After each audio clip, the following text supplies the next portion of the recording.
ఆ క్రమంలో ఒక పోస్టర్ గురించి ఒక అంశం వచ్చింది.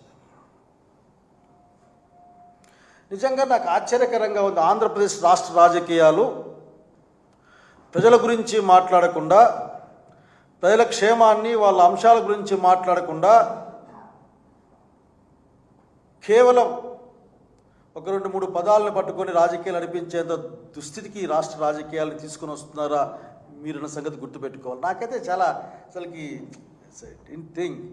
కానీ ఇందులో కొన్ని విషయాలు మర్చిపోయారు ఆ కూటమి నాయకులు. చెప్తా ఉన్నా నేను, మీరు ఇది కాన్స్పిరసీ అని ప్రజలు అనుకుంటా ఉన్నారు, మా ఇంట్లో వాళ్ళు నమ్ముతా ఉన్నాం. ఎంత గట్టిగా కాన్స్పిరసీ రచించినా ఏదో ఒక చోట ఒక బలహీనత ఉండి ఆ నిజం బయటపడుతుంది. ఏదో పుష్ప 2 సినిమా మా ఇంట్లో వాళ్ళు చూడలేదు. బహుశా మీరు బాగా చూసారేమో నాకు తెలియదు, కానీ మా ఇంట్లో నేను చూడలేదు పుష్ప 2 సినిమాని.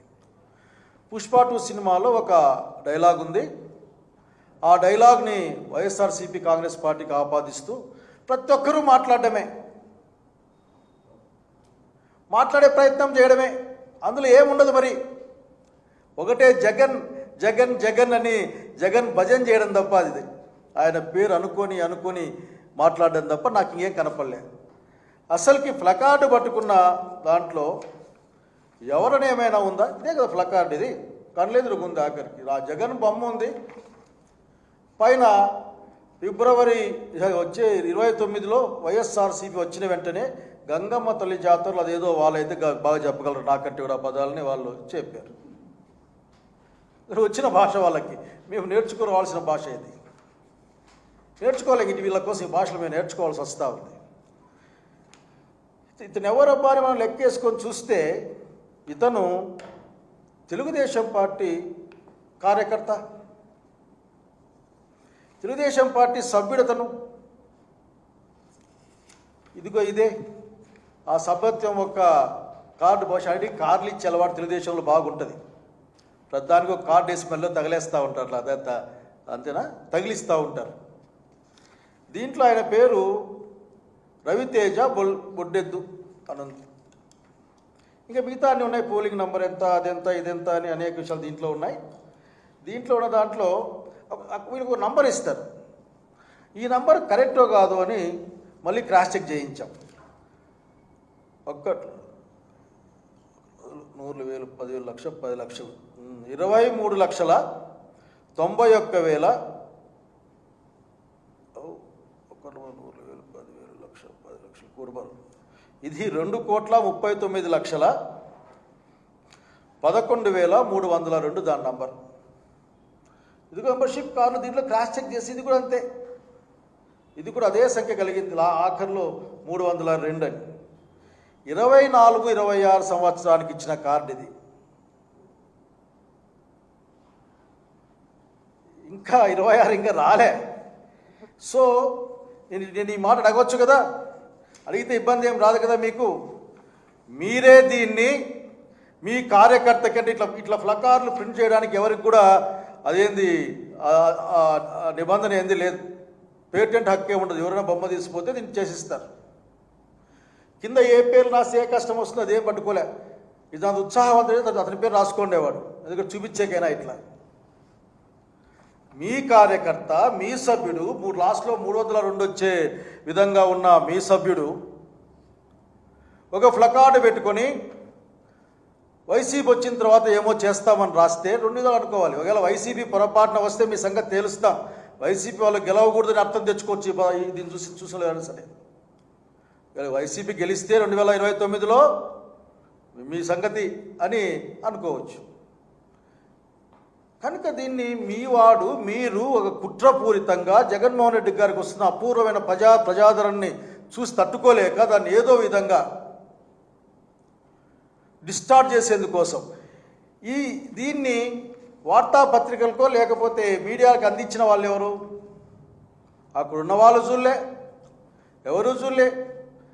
దానికి పెద్ద ప్రచారం ఇచ్చింది రామానాయుడు గారు అనుకుంటా, బహుశా ఆయన మంత్రి గారు తెలుగుదేశం పార్టీ ఆఫీసులో కూర్చొని దీన్ని ఆయన ప్రచారం చేస్తే వివిధ మాధ్యమాలు, వాళ్ళకు అనుకున్న మాధ్యమాలు దాన్ని ముందుకు తీసుకెళ్ళాయి. ఇక్కడ అడగాల్సింది ఒక్కటే, ఎవరిని మోసం చేద్దామని, ఎవరిని ప్రజల్ని ఏ విధంగా మోసం చేద్దాం ఆలోచన తప్ప ఇంకో ఆలోచన రాదా? పథకాలు ఇమ్మంటే మోసం చేస్తారు, మభ్యపుచ్చుతారు. చివరికి జగన్మోహన్ రెడ్డి గారి ఆదరణను చూడలేక, ఆయనకున్న ప్రజల యొక్క మద్దతును చూడలేక మీరు ఆఖరిగా మీ అబ్బాయిని పంపించారు కదా. నేను ఈ అబ్బాయిని చూసి జాలిపడతా ఉన్నా. నేను మీ యొక్క కుట్రలో భాగమయ్యాడు ఈ అబ్బాయి అని. మీ సభ్యుడు ఫోన్లో ఆ అబ్బాయి కాదని మీరు మాట్లాడతారా? అయ్యా ఇదిగో ఎన్నికలకు ముందు ఆయన ప్రవీణ్ అనుకుంటాను, భాష్యం ప్రవీణ్ గారు అనుకుంటాను, ఎమ్మెల్యే గారు. ఆయన సమక్షంలో వాళ్ళ నాన్నగారు తెలుగుదేశం పార్టీ కండువా వేసుకున్నది ఇదే కదా. అంటే కుటుంబం యావత్తు కూడా తెలుగుదేశం పార్టీలో ఉందన్నమాట వాస్తవం కదా. ఇప్పుడు ఆ కార్డు ఎక్స్పైరీ కూడా 26 దాకా ఉంది. కుట్ర మీ దగ్గర నుంచి మొదలైందని నేనంటే ఏం సమాధానం చెప్తారు మీరు? కుట్ర ఆఫీసులో తయారు చేయబడిందంటే ఏ సమాధానం చెప్తారు మీరు? ఎందుకు అనుమానం? అట్లా పేపర్లు అట్లున్నాయి, ఉన్న సాక్ష్యాలు అట్లున్నాయి, చూపిస్తారు, మీరు ప్రచారం చేస్తారు, మళ్ళీ పైగా మీరు ప్రతి ఒక్కరూ మాట్లాడే ప్రయత్నం చేస్తారు. ఈరోజు అనేక సినిమాల్లో అనేకం చూస్తూ ఉంటాం. నేను ఒక సినిమాలో చూసిన 2 ఒకటి కాదని, అదేదో సినిమాలో ఎంత ఒక పోలీస్ ఆఫీస్లో సిబిఐ ఆఫీస్ అడుగుతాడు, ఇంత అన్యాయంగా అంటే అవి వేరే ఇది వేరే 2 ఒకటి కాదని ఒక డైలాగ్ ఉంటుంది వాళ్ళ బావమరిది గారిది. సినిమాల్లో డైలాగులను పట్టించుకొని పోవద్దని పాపం పవన్ కళ్యాణ్ గారు కూడా చెప్పారు. ఆయన కూడా ట్వీట్ చేస్తూ ఆ ట్వీట్లో ఆయన ఒక మాట మాట్లాడుతున్నాడు, సినిమాల్లో అనుకుంటాం, ఎందుకంటే పాపం కనపడడం లేదు ఈ మధ్యకాలంలో పవన్ కళ్యాణ్ గారు. సినిమాల్లో డైలాగులు హాల్ వరకు బాగుంటాయి, వాటిని ఆచరణలో పెడతాం, ఆ డైలాగ్ అనుగుణంగా ప్రవర్తిస్తామంటే ప్రజాస్వామ్యంలో సాధ్యం కాదని మరి ఆయన చెప్పాడు కదా. దీన్ని మీ పార్టీ వాళ్ళకి సంబంధించిన వ్యక్తి ఒక ప్లకార్డు పట్టుకొని మీ ఫోటోలకు చిక్కి మీ యొక్క టీవీలకు చిక్కి మీ ద్వారా దాన్ని బయటికి పంపించి మీరు చేస్తే దీన్ని ఏమంటాం? Why don't you call this as a conspiracy? జగన్కున్న అపూర్వమైన ప్రజాదరణ చూడలేక తెనాలి నుంచి వచ్చిన తర్వాత 4వ తారీఖున వెన్నుపోటు దినం లక్షలాది మంది ప్రజలు రాష్ట్ర వ్యాప్తంగా పాల్గొన్న తర్వాత మీ భవిష్యత్ రాజకీయాలకి ఏమైపోతాయో అన్న భయం మీ దగ్గరికి వచ్చింది. ఇవన్నీ అక్కడి నుంచి వచ్చినవే కదా. దేనికైనా సమాజం ఇప్పుడు మాట్లాడే అనేక మంది మంత్రులు, అనేక మంది ఒక్క సమస్యకైనా సమాధానం చెప్పారా? రైతులకి కష్టం వస్తే సమాధానం చెప్పారా? లేక మహిళలకు కష్టం వస్తే సమాధానం చెప్పారా? లేక ప్రైవేట్ మెడికల్ కాలేజీలకు అమ్ముకోవడానికి సిద్ధంగా ఉంటే ప్రభుత్వాన్ని అమ్మకూడదని మీరేమన్నా గవర్నమెంట్ కాలేజీలు గవర్నమెంట్లో ఉండాలని చెప్పడానికి మీరేమన్నా ముందుకొచ్చారా? 1,50,000 కోట్ల రూపాయలు అప్పు చేసే చంద్రబాబు నాయుడు గారు ఇది ప్రజల డబ్బు, ఇది ప్రజల కోసం వెళ్ళాలని చెప్పడానికి మీరు ముందుకొచ్చారా? మీ నోట్లోంచి మాటలు రావు. కొద్దిమంది చాలా అప్పుడప్పుడు వచ్చి మాట్లాడతారు. అనంతపురం జిల్లాలో రామగిరిలో, పాత అనంతపురం జిల్లా రామగిరిలో ఒక చిన్న అమ్మాయి 14, 15, 16, 18, 20 దాకా కూడా అమ్మాయిని అత్యాచారం చేశారు. ఆ అమ్మాయి 7 నెలల గర్భంతో ఉంది. వాళ్ళ నాన్నగారు చనిపోయారు. తెలుగుదేశం పార్టీకి సంబంధించిన ఫ్యామిలీ అది. ఒక్కరైనా మాట్లాడారా? సందర్శించారా? కన్సర్న్ వాళ్ళు కూడా వచ్చి ఇక్కడ పోయారా? లేదే. ఇప్పుడే అంత ఎగేసుకొని మాట్లాడతారు మీరంతా. తొందరలో ఏమైనా మీ ప్రభుత్వంలో ఏమైనా మంత్రివర్గం షఫ్లింగ్ ఏమైనా ఉందా? లేకుంటే ఏమైనా పునర్నిర్మాణం ఏమైనా ఉందా? దీనికి పరాకాష్ఠగా పెద్దలు పాపం 70 ఏళ్ళు 77 ఏళ్ళు ఉంటాయి. అతి కష్టం మీద దుర్గేష్ గారిని పక్కకు పంపించి రాజమండ్రిలో సీట్ సంపాదించుకున్న ఇప్పటికి కూడా పూర్తి స్థాయి ప్రాధాన్యత లేని చౌదరి గారు, గోరట్ల బుచ్చయ్య చౌదరి గారు మాట్లాడుతూ ఎంత పెద్ద మనిషి ఏం మాట్లాడుతూ ఉన్నాడు ఆయన? కనీసం చూశారా? జగన్మోహన్ రెడ్డి గారు ఏం మాట్లాడారో విన్నారా? యుక్తాయుక్త చక్షణ జ్ఞానం లేకుండా నిన్ను చంపేస్తే నిన్ను చంపుతాం, జగన్ గారి తల నరుకుతాం, నరికితే తప్పేంటి? ఏం చెప్పాలనుకుంటున్నారు మీరు? ఆంధ్రప్రదేశ్ రాష్ట్ర రాజకీయాల్ని వీధుల్లో తేల్చుకోవడానికి తయారు చేస్తూ ఉన్నారా మీరు? ప్రజాస్వామ్యాన్ని కాలరాసి మీకు భయం పుట్టుకొస్తూ ఉంది. జగన్మోహన్ రెడ్డి గారి పేరు విన్నా అది నిరంతరం తలుచుకుంటూ ఉంటారు. ఒక సినిమా ఫ్లెక్సీ అంశాన్ని మీ కార్యకర్త, మీకు సంబంధించిన వాడు, మీ మెంబరు, మీ వాడు, మీ పార్టీలో ఉన్న ఫ్యామిలీ దాన్ని తెచ్చి అక్కడ పెడితే దాన్ని అదునుగా ఆసరాగా తీసుకొని మీరు ఇంత కాన్స్పిరసీ వార్తల్ని, కాన్స్పిరసీని స్ప్రెడ్ చేస్తూ ఉన్నారే. మేము అడగకూడదా మిమ్మల్ని ఈ విధంగా?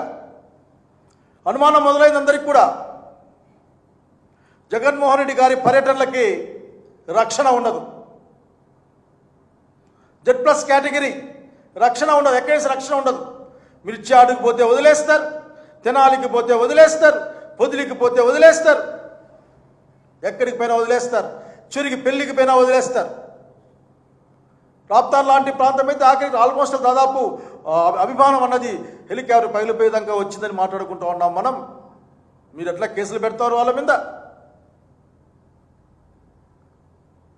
ఈ యొక్క దాంట్లో వచ్చిన మాటే ప్రతిపక్షాన్ని, జగన్మోహన్ రెడ్డి గారిని భూస్థాపితం చేస్తాయని ముఖ్యమంత్రి గారు తన స్థాయిని తగ్గించుకునో, మర్చిపోయో, లేక కేవలం రాజకీయ నాయకుడిగానో, లేక తెలుగుదేశం పార్టీ అధినేతగానే భావించి ఆలోచించి ప్రతిపక్ష నాయకుడిని భూస్థాపితం చేస్తాను, నేను భూస్థాపితం చేసే మార్గంలో ఉన్నాయని చెప్పిన దానికి ఈ కుట్రలో భాగం కాదా?